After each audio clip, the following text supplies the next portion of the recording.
Hey everyone, this is Veer McCoy, and this is the series from my book, Healing Therapies for Long COVID. Welcome back to Chapter 8, Diet and Foods for Long COVID. Well, as anyone knows, that COVID likes to hit in the gut first, right? That's where our immune system is. So, gut dysbiosis is huge with long haul COVID, as it is with many chronic illnesses. Key place to heal is the gut. So COVID gets in there, you get this immune dysregulation, you get inflammation, you get all this histamine, right? The intestinal permeability becomes greater. You get leaky gut, literally little holes, right? Food particles start getting in there. Your immune system's in there, and when these food particles start getting in there, you start having this cascade effect with histamine reactions, and this is where mast cell activation syndrome can start, right? So the gut gets all out of whack, and while this is happening, any bugs that are normally held in check, think of your gut as like a compost pile with hundreds and thousands and millions of bacterial organisms, right? Your composter. And because the gut permeability has been damaged, any opportunistic bugs that are normally held in check get out of jail free cards, right? It's like, hey, the guard left the keys, let's go. So your Epstein-Barr viruses, your parasites, the molds, the funguses, the yeast, the whatever latent bug you had floating around, they suddenly get out of jail free cards. And we'll talk about knocking those down a little bit later as well. But so you get this massive dysbiosis, right? And the word dysbiosis basically means shit's messed up, right? It's just a mess. So what happened with me was I started getting mast cell activation syndrome. I started reacting to histamine, foods high in histamine. I didn't realize it at first. Then I started reacting to oxalates, and then I ended up with like H. pylori and parasites and yeast overgrowth, and it's just this incredible steamrolling cycle of the gut. So we have to couple of things. We got to heal the gut. We got to modify our diet while we are working on getting the spike proteins out and calming the immune system down, right? So there's a number of things, number of remedies to help heal the gut and a number of practices. And remember, I want to say that a big part of healing the gut is actually creating more fire, right? Like a compost pile burns when it'll catch on fire if it's hot enough. The grasses and the fats too. Like what kinds of things burn quickly, really quickly and create good, quick energy? The fats. So diet wise, ketogenic diet, I think for me was most helpful when I was dealing with that. But you have to modify it into you can't eat histamine, foods high in histamine.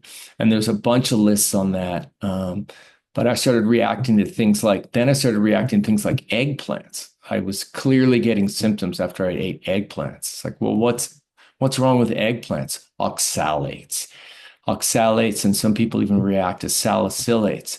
So low histamine diet, cut out the oxalates. You're going to have to look it up and see what it is, or you can read my book.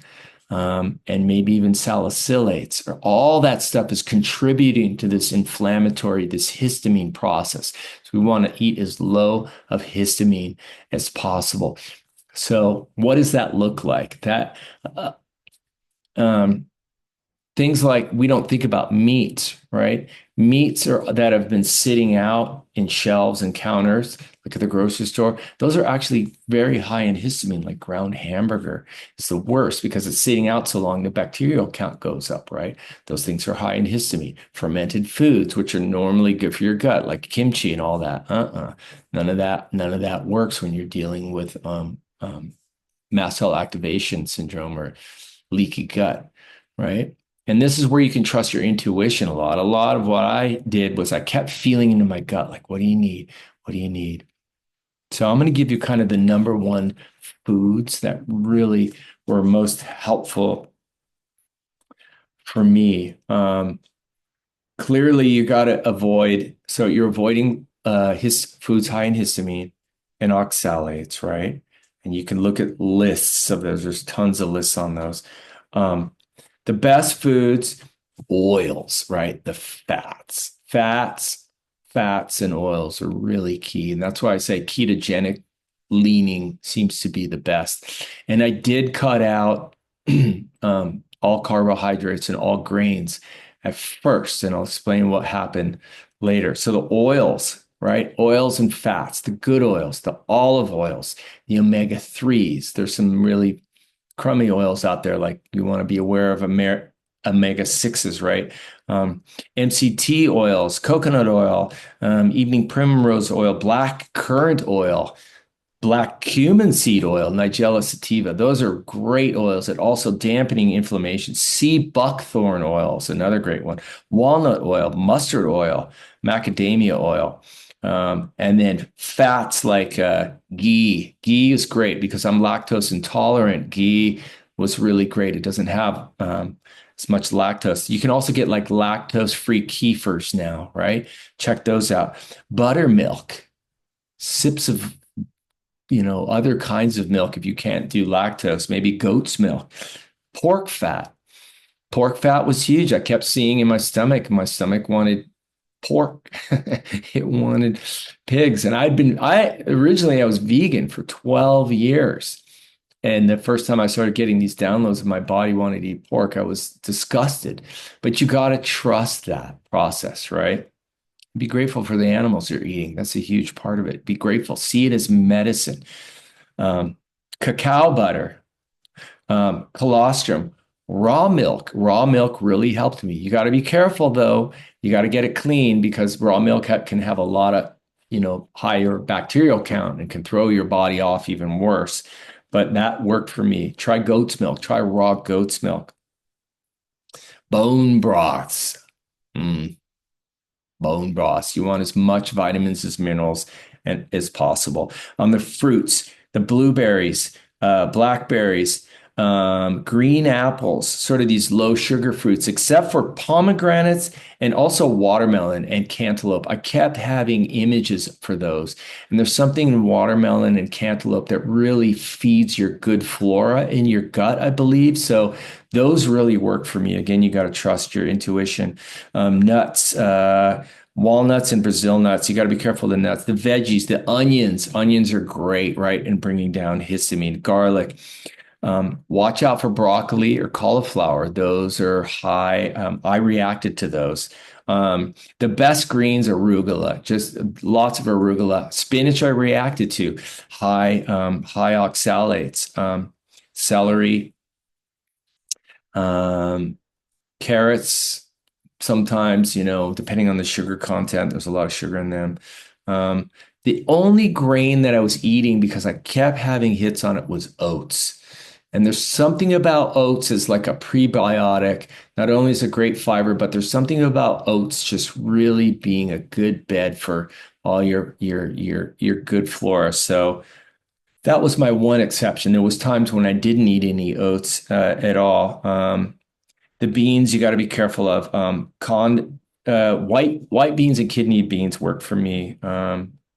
We talked about meats, right? The meats you got to get fresh frozen meats. If you can get fresh frozen meats or get them from the slaughterhouse when they're fresh as possible, so that they're low histamine. Fresh frozen is like they frozen it right away after it was killed. So you want to find out if you're eat your meeting, what meat you're eating, how long it was slaughtered ago, how long has it been sitting on the shelf, or how long it was frozen, right? That you want fresh.